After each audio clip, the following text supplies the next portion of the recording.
Hi everyone, welcome back to literary Katha, your one step destination for all things literature. आज हम बात करेंगे एक बहुत ही खास कविता के बारे में, एमिली डिकन्सन के because I could not stop for death. ये पोएम मौत जैसे बड़े और डेथ जैसे बड़े और गहरे टॉपिक को एक सिंपल और अजीब तरीके से समझाती है। आज के वीडियो में हम पहले पोएम के छोटा सा समरी देख लेंगे, फिर एमिली डिकन्सन के बारे में जानेंगे और फिर एंड में कविता को थोड़ा एक्सप्लोर भी करेंगे। तो सबसे पहले बात करते हैं कविता के बारे में। एमिली डिकन्सन की ज़िंदगी बहुत ही यूनिक और मिस्टीरियस थी और उनकी पोएम्स उसी मिस्ट्री को रिफ्लेक्ट करती है। आज हम समझेंगे कि उन्होंने because I could not stop for that जैसे पोएम को लिखने का आइडिया कैसे पाया था।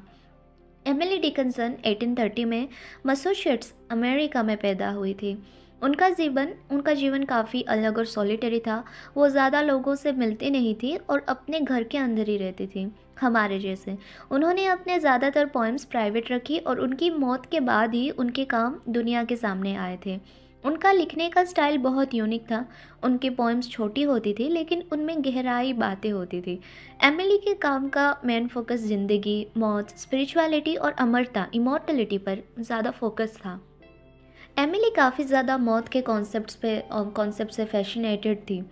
उनके आसपास काफ़ी लोग एक यंग एज में ही गुजर गए थे और उस वक्त अमेरिका में स्पिरिचुअलिटी और रिलीजन के टॉपिक्स पर काफ़ी चर्चा होती थी। ये सब उनके पॉइंट्स में रिफ्लेक्ट होता है। उनके लाइफ के एक अलग पहलू को भी समझना ज़रूरी है।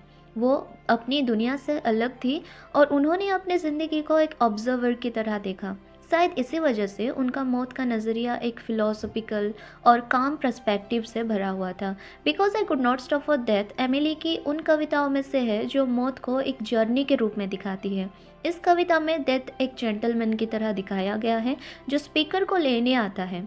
एमिली ने इस कविता को लिखने के लिए अपने ज़िंदगी का एक्सपीरियंस और अपने आसपास के सोसाइटी के विचारों को अपनाया था। 19th सेंचुरी में मौत एक अजीब और मिस्टीरियस कॉन्सेप्ट था, लेकिन एमिली ने उसे एक सिंपल और ब्यूटीफुल जर्नी बनाकर दिखाया है। कविता का कोर आइडिया ये है कि मौत एक स्केरी चीज़ नहीं है, ये एक ऐसी जर्नी है जो हमें शांत और अमरता की तरफ ले जाती है। एमिली के लिए मौत एक अनअवॉइडेबल ट्रूथ था उनकी, लेकिन उन्होंने इसे कभी नेगेटिव नहीं देखा। वो कहती है कि अगर हम मौत को एक नेचुरल प्रोसेस के रूप में एक्सेप्ट करें तो ये हमें डराने के बजाय एक अजीब शांति और करेज का एहसास दिलाती है। उनकी पोएम्स काफ़ी डीप थी और उनका लिखने का तरीका हमें ज़िंदगी और मौत के नए डायमेंशंस दिखाती है। उन्होंने दुनिया को ये मैसेज दिया है कि मौत से डरने की ज़रूरत नहीं है, बल्कि इसे एक नेचुरल और स्पिरिचुअल प्रोसेस के रूप में समझना चाहिए। अब बात करते हैं कविता के कुछ इम्पॉर्टेंट पॉइंट की, जैसे कि उसका सेंट्रल मैसेज ये है कि ये हमें सिखाती है कि मौत से डरना नहीं चाहिए। ये एक जर्नी है जो हमें एक नए फेज़ की तरफ ले जाती है, अमरता की तरफ ले जाती है। कविता की स्पीकर एक औरत है जो अपनी आफ्टर लाइफ से अपनी मौत और उसके बाद की जर्नी को याद कर रही है। पोएटिक स्टाइल, कविता छोटी छोटी क्वार्टरंस, 4 लाइन्स के पैराग्राफ्स को क्वार्टरंस बोलते हैं, उनमें लिखी गई है। ये पोएम लिखी गई है।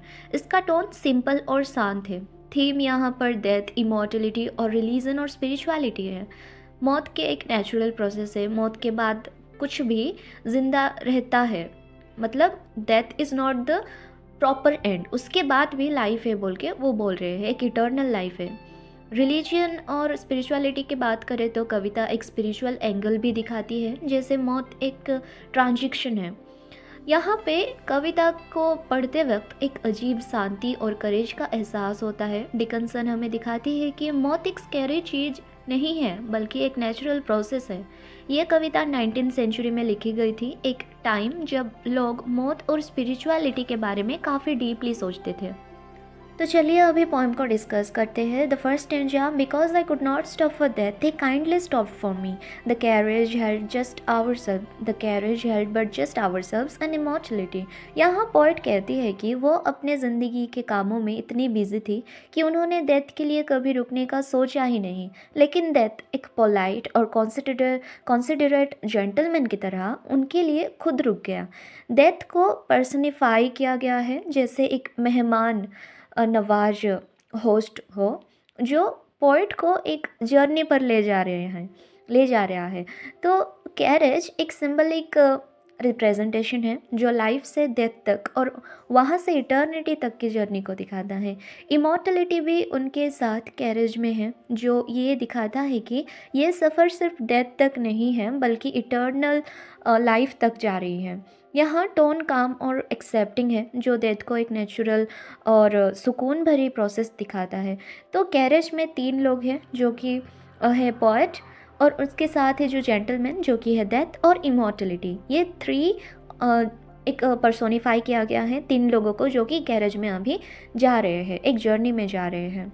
Second stanza, we slowly drove, he knew no haste, and I had put away my lever and my lizard too, for his civility. इस स्टेंजा में पोएट जर्नी के पेस को डिस्क्राइब करती है, उनके फेजेस को डिस्क्राइब करती है। सफ़र धीरे और सुकून भरा है, डेथ के पास कोई जल्दीबाजी नहीं है, वो बहुत ही काम है, उसको वेट कर रही है, पोएट को वेट भी कर रही है। ही न्यू नो हास्ट, डेथ कामली और पेशेंटली उन्हें उनकी जर्नी पर ले जा रही है। पोएट अपनी दुनिया की रिस्पॉन्सिबिलिटीज़, लेबर और प्लेजर्स, लीजर्स का मतलब है उनकी एन्जॉयमेंट या प्लेजर्स को छोड़कर सिर्फ डेथ के साथ फोकस करती है। For his civility, poet death की पोलाइटनेस और रिस्पेक्ट को एक्नॉलेज करती है जैसे वो एक काइंड और केयरिंग होस्ट हो। ये स्टेंजा हमें ये समझाता है कि डेथ का समय दुनिया के मटेरियलिस्टिक काम और खुशियाँ इनसिग्निफिकेंट लगती है। सफ़र का एक ही फोकस है, इटर्निटी। ये दोनों स्टेंजा एक पीसफुल और फिलोसफिकल पर्सपेक्टिव प्रेजेंट करती है। डेथ को एक टेरिफाइंग एंड देने के बजाय एक ग्रेसफुल और इटर्नल जर्नी की शुरुआत दिखाया गया है। पोएम को रीड करने में बहुत ही एक शांत, काम और एक ऐसे पर्सपेक्टिव चाहिए होता है। थर्ड स्टेंजा देखते हैं। We pass the school where children draw at races in the ring. We pass the field of catching grain. We pass the setting sun. इस स्टेंजा में पोएट अपनी जर्नी के दौरान कई सीन्स को देख रही है और उन्हें देख रही होती है जो लाइफ के स्टेजेस को रिप्रेजेंट करती है। We pass the school where children drop, यहाँ पोएट स्कूल का जिक्र करती है जहाँ बच्चे अपने रिसेस के दौरान खेल रहे होते हैं। स्कूल सिंबलिकली बचपन और इनोसेंस को दिखाता है। At recess in the rings, recess के मतलब है बच्चों का फ्री टाइम होता है जो स्कूल में होता है, वो सबका फ्री टाइम, बच्चों का फ्री टाइम। और रिंग्स यहाँ एक सर्कल, एक साइकिल की तरह दिखाया गया है जो लाइफ के साइकिल को रिप्रेजेंट करता है। जो रिंगर रिंगर रोजेस ये सब होता है ना, तो उसी को एक साइकिल की तरह दिखाया गया है जो कि लाइफ को रिप्रेजेंट करता है। We pass the fields of catching grain, ये फील्ड्स का जिक्र है जो मैच्योरिटी और ग्रोथ को रिप्रेजेंट करता है। ग्रेन अनाज सिंबलिकली ग्रोथ और प्रॉस्पेरिटी का रिप्रेजेंटेशन है, जैसे हम अपनी लाइफ में ग्रो करते हैं। We pass the setting sun, sun का सेटिंग सिंबल है लाइफ के एंड का, जहाँ इवनिंग लाइफ का फाइनल फेज स्टार्ट होता है। ये डेथ के नियर होने की इंडिकेशन है। मतलब इस स्टेंजा में पोएट अपनी जर्नी की स्पीड को स्लो और रिफ्लेक्टिव दिखाती है। ये लाइफ के स्टेजेस को समझाने का एक पीसफुल मोमेंट है। फर्स्ट तो समझाती है वो जो बच्चों का जो साइकिल है, रिंगर रिंगर रोजेस, उसमें एक लाइफ के साइकिल को रिप्रेजेंट करती है। फर्स्ट आता है बच्चों का साइकिल जो कि इनोसेंस को दिखाता है। फिर जो we pass the fields of gazing grain, ये मैच्योरिटी की एज को दिखाता है। And we pass the setting sun, ये एक लाइफ की फाइनल स्टेज को दिखाती है। तो ये जो स्टेंजा है, थर्ड स्टेंजा में हम लाइफ की 3 स्टेजेस को देख रहे होते हैं। Fourth stanza, or rather he passed us. The dews drew quivering and chill, for only gossamer my gown my tippet only telly. यहाँ पोएट अपने जर्नी को और गहरा कर समझ रही है, बहुत गहरी की तरह समझा रही है। और rather he passed us, poet यहाँ कह रही है कि एक्चुअली डेथ ने उन्हें क्रॉस किया, यानी सन का सेटिंग और डेथ का सामना करना। डेथ ने उन्हें नहीं बल्कि उन्होंने डेथ को पास किया, जो इटर्नल जर्नी का सिंबल है। The dews drew quivering and chill, यहाँ पोएट अपने शरीर की ठंडक और चिल्स को डिस्क्राइब करती है जो डेथ के पास होने पर होती है। ड्यू का सिंबल भी कोल्ड और क्वाइटनेस को रिप्रेजेंट करता है। For only gossamer my gown, poet अपने कपड़ों का जिक्र करती है जो डेलिकेट और फ्रेजाइल होती है। होते हैं जो डेथ के सामने हमारे फ्रेजाइल नेचर को रिफ्लेक्ट करते हैं। गोसामर एक बहुत ही हल्का और डेलिकेट फैब्रिक होता है। माई टिपट ओनली टले। टिपट एक स्कार्फ या शॉल होता है और टले एक लाइट वेट फैब्रिक होता है। ये सब सिंबल्स हैं जो पोइट के वल्नरेबिलिटी और फ्रेजाइल नेचर को दिखाता है। ये डेलिकेट फैब्रिक्स डेथ के सामने हमारे एग्जिस्टेंस के फ्रेजिलिटी को दिखाता है। यहाँ थोड़ी चिल और क्वाइटनेस का एटमॉस्फेयर है। पोइट अपनी फिजिकल वल्नरेबिलिटी को समझ रही है जो डेथ के साथ आता है।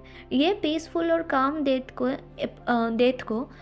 या फिर ये पीसफुल और काम डेथ के अप्रोच को रिफ्लेक्ट करता है। इस पार्ट में पोएट अपनी जर्नी को लाइफ के स्टेजेस के थ्रू समझाती है, जैसे स्कूल, बचपन, फील्ड्स, ग्रोथ और सेटिंग सन को डेथ की तरह। ये सारी चीज़ें लाइफ के नेचुरल प्रोग्रेशंस को दिखाती हैं। जब वो डेथ के साथ जारी होती है, उन्हें अपनी फ्रेजाइल और डेलिकेट नेचर का एहसास होती है।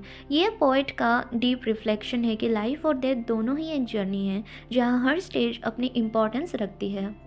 Fifth stanza, we paused before a house that seemed a swelling of the ground. The roof was scarcely visible, the cornice in the ground. इस स्टेंजा में पोएट और डेथ अपने जर्नी के दौरान एक घर के सामने रुकते हैं जो एक्चुअली एक ग्रेव का सिंबल है।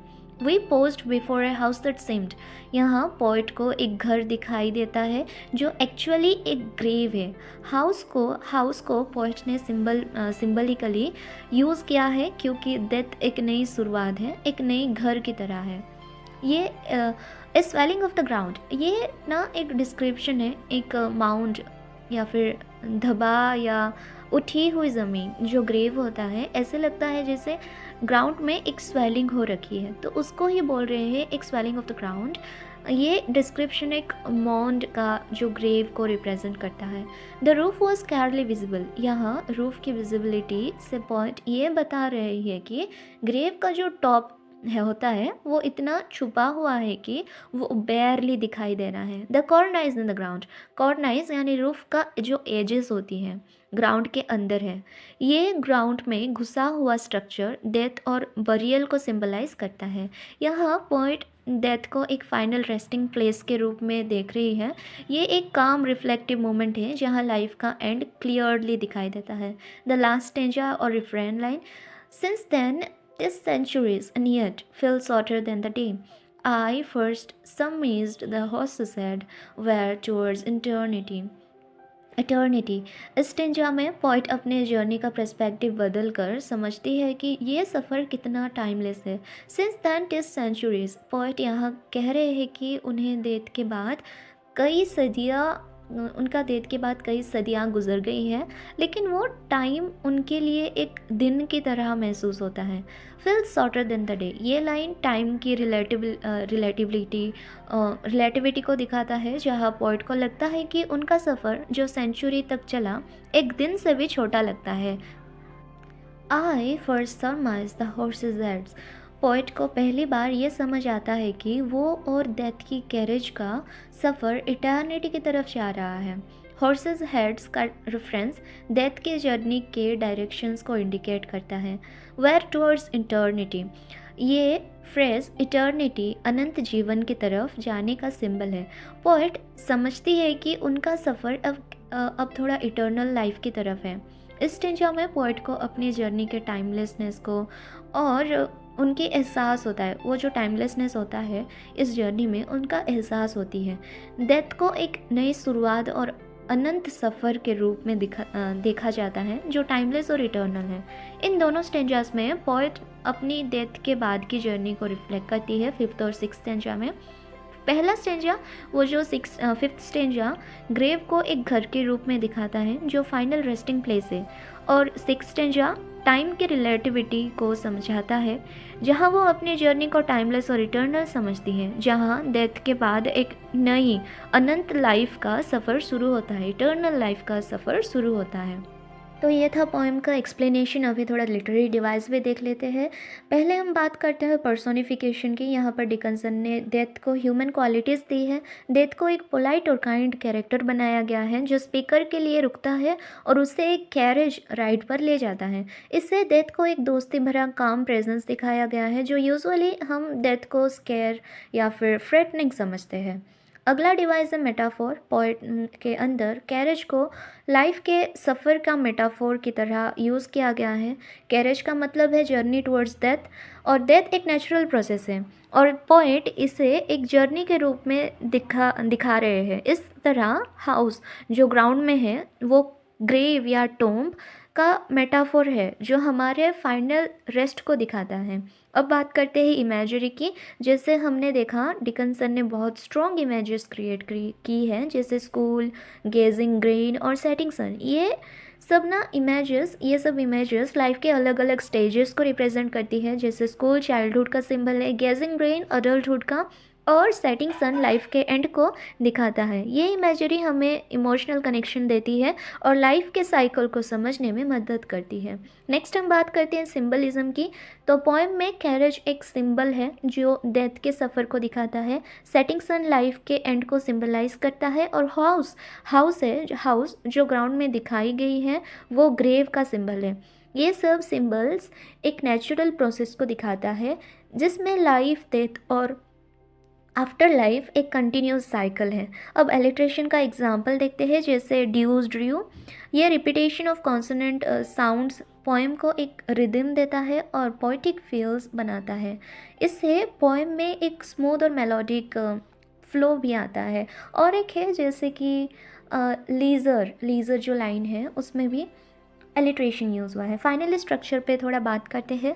पोएम क्वार्टरन्स में लिखी गई है, मतलब हर स्टेंजा 4 लाइंस का है। राइम स्कीम है ए बी है जो पोएम को एक स्टेडी फ्लो देता है, जैसे एक जर्नी की तरह। मीटर है आयम्बिक टेट्रामीटर, जिसमें हर लाइन में 8 सिलेबल्स होते हैं जो एक काम और रिदमिक फेज बनाता है। तो ये था कुछ की लिटरेरी डिवाइसेस जो एमिली डिकन्सन ने यूज़ किया है अपनी पोएम में। इसे हम समझ सकते हैं कि कैसे उन्होंने डेथ को एक नेचुरल और काम प्रोसेस दिखाया जो यूजुअली फियर और एंजाइटी से फ्री है। अगर आपको ये एक्सप्लेनेशन अच्छा लगा, पोएम का एक्सप्लेनेशन अच्छा लगा, तो वीडियो को लाइक करें, शेयर करें और हमारे चैनल को सब्सक्राइब करें। मिलते हैं अगले वीडियो में, तब तक के लिए कीप रीडिंग, कीप एक्सप्लोरिंग। हम आते हैं न्यू लिटरेरी टॉपिक के साथ। तब तक के लिए all the best. Thank you.